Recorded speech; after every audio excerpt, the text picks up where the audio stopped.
If I'm not actually having a panic attack about dying, I'm philosophizing. Is that a word? Philosophizing. I'm thinking about the afterlife. What's going to happen after I die?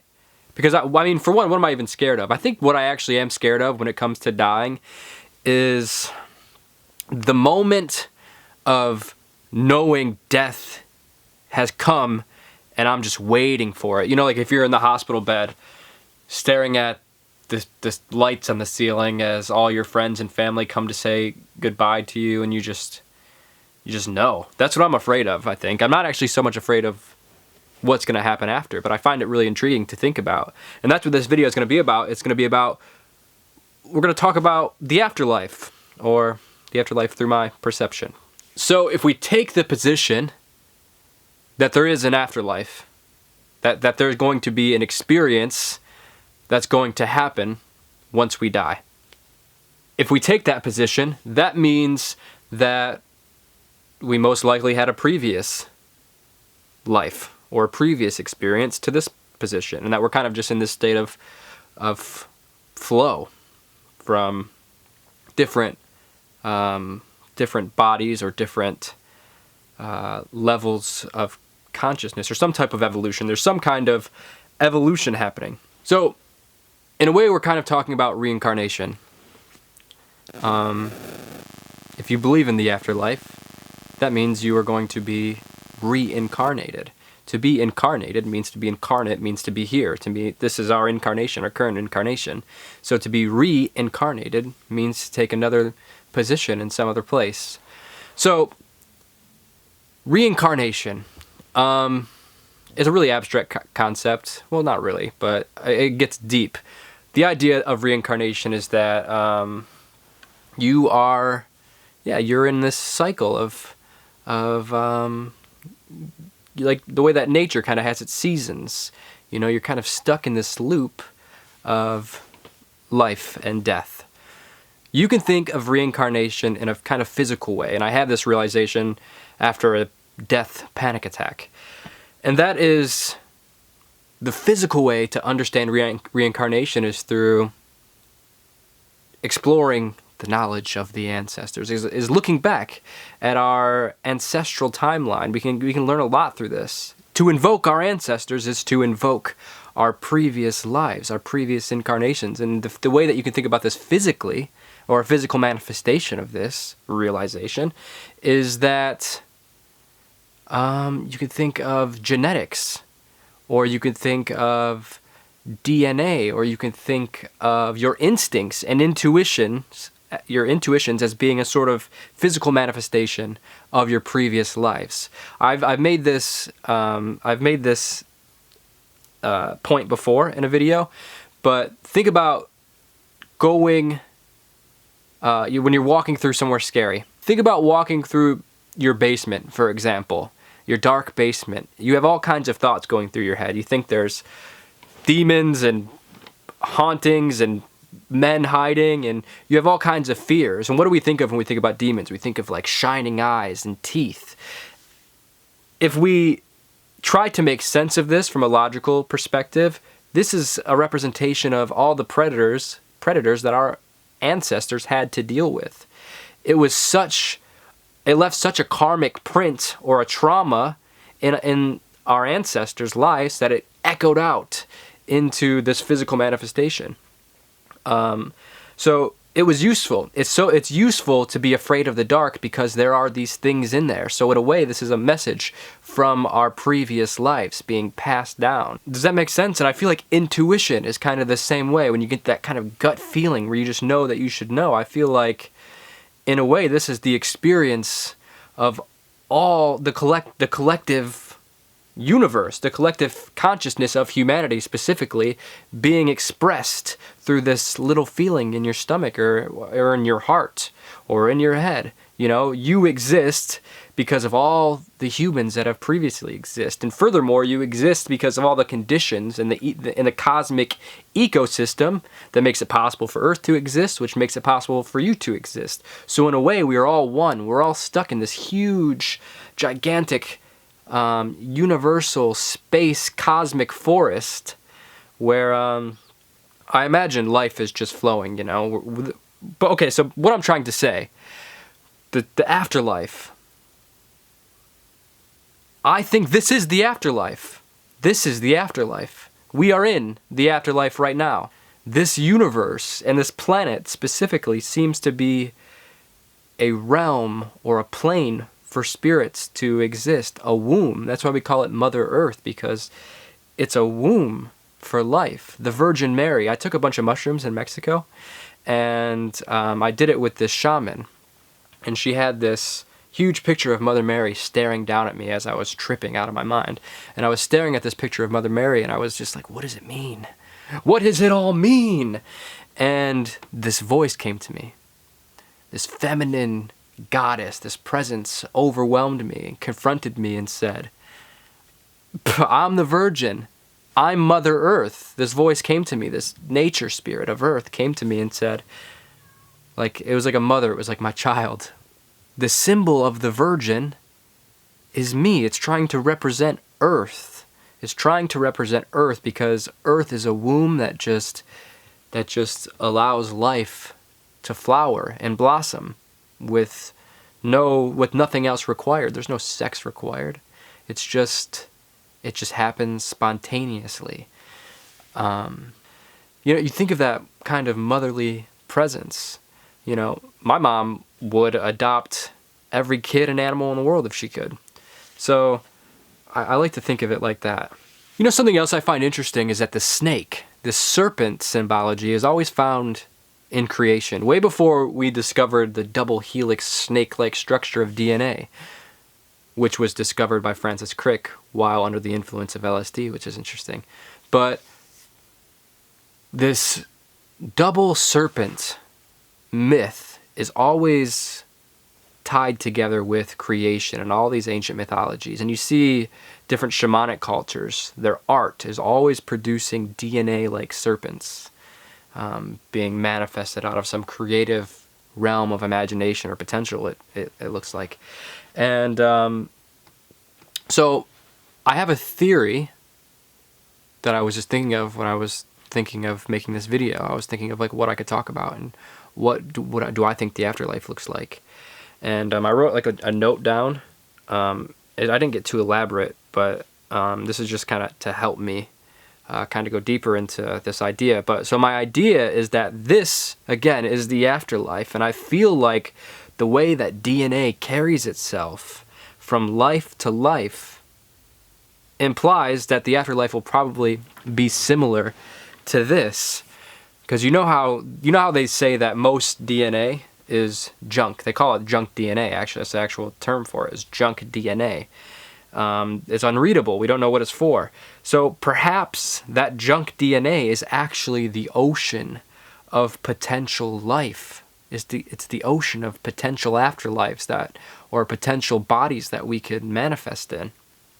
Because DNA, even though it's just this snake-like thing, this double helix snake-like vine intertwined serpent, it creates all life. It remains unchanged while creating the variety of everything we see. So I think that death could potentially pull us into the ocean of DNA and into the ocean of potential. Because I mean, if you think about this, think about our DNA. We use a sliver of DNA that uses proteins. That's what we consider useful DNA, is DNA that encompasses proteins. Someone can correct me on that if I'm wrong. I'm not that science literate, but I'm pretty sure that's the type of DNA that we consider relevant. So this small portion of DNA that we have manifested everything. It manifested our imagination. Think about how crazy our imagination is, right? So think about the potential that lies within the rest of this 99% that we are unable to comprehend. if this craziness, our imagination, all the things that we've done as human beings lies within this sliver, then imagine what mysteries lie beyond the grasp of our senses, beyond the grasp of our bodies, and beyond the grasp of our comprehension. And I think it makes the fact that we are alive now, it would be crazier if this was it. If you just had one life, I feel like that would be crazier than if we just kept on doing it over and over and over again, you know? The fact that something is happening at all, sort of, to me, implies that there will always be something happening. And it's always you know? You're not separated from this reality that's happening, you know? We like to think of ourselves as kind of being separate beings in nature. Like, for example, most people don't consider human behavior natural. People don't consider cell phones nature. Nature doesn't produce that. But it's like, my friend, you are nature. You are not separated from this. Nature is literally producing technology through us. In the same way that, an apple tree apples, we apple technology. That's the fruit that we drop. We drop technology. And nature produces this. We are nature. We are nature. And I know because we get so lost in ourselves, we get so lost in our lives, we feel separate from it, you know? A rabbit doesn't feel one with the universe. It has to figure out how to reproduce, how to eat, how to survive. So we have these biological impulses that keep us in the illusion of separateness. And we get lost in this kind of cultural, linguistic hallucination, this narrative of identity that we get blessed upon us from the cultural pioneers that came before us, you know. The whole idea that I'm an American, you know what I mean? There's these kind of narratives that are given to us. They're all illusions. None of it's real. None of it's real. And what am I talking about? The afterlife. So the afterlife, who knows what it's going to be, but I can only imagine it's going to be at least as crazy as this. And I would imagine I'm going to feel just as real as I feel now, and feel just as who I am as who I feel I am now. A lot of people like to think that they're going to merge back into God, or merge back into oneness. That's what all these spiritual YouTubers say, is that, like, meditation will merge you into oneness, or that, like, becoming some kind of guru is merging back into oneness, or that when you die you'll merge back into oneness. And that's what enlightenment is. They say that when you become enlightened, you break the cycles of death and rebirth, and you merge back into God. But well, if you're already one, which these same philosophies say, then you're merged in with God. You cannot not be merged in with God. It's the same thing as the nature thing. You don't feel like you're nature, but you're nature. You are already merged in with God. That's what this life is. That's what this life is. You are already merged with God. Nothing is required. Nothing's required. So, yeah. What were we talking about? I'm real lost in the sauce today, boys. My name's Dakota Wentz. I'd like to keep this conversation open and talk more about it. I have this huge book. Where's it at? Right here, actually. It's called Phoenix Fire Mystery. Phoenix. The Phoenix Fire Mystery. That's what it's called. The Phoenix Fire Mystery. And an East and West dialogue on death and rebirth from the worlds of religion, science, psychology, philosophy, art, literature, and the great thinkers of past and present. It's this huge book of all different kinds of ideas, from American novelists, from Danish religious philosophers, to it starts off talking about the Vedas, Buddhist ideas, Jewish ideas, Taoist ideas, Greek ideas, literally everything. And I haven't gotten too far into it yet because I get panic attacks. So, but I'm excited to talk more about this on my channel. If you would like to hear me talk more about this, let me know if you have any kind of specific topics or anything in context to this, or any topics in general. Leave your suggestions down below, and also let me know what you think. Do you think this is the afterlife? This is a perspective you don't hear from people very often, but it really kind of blew my mind a little bit when I switched my perception into thinking like this, that this is the afterlife. Of course this is the afterlife. It almost makes sense when you hear it. It's like, oh yeah, duh, I knew that already. But, so anyways, my name is Dakota Wint, or Dakota of Earth, and you can click subscribe to my YouTube channel. I would really appreciate that. And I also have a clothing company called Stay Happy, Stay Weird, and you can check out some t-shirts I have there. And you can use code APlaceForHumans for 10% off. And also, if you like this blanket behind me, I bought a couple of these when I was traveling throughout Mexico, and they're for sale at A Place for Humans, which is a different link that will be in the description below. But these are really cool handmade blankets. You know, I actually bought this from a wholesale market in Oaxaca City.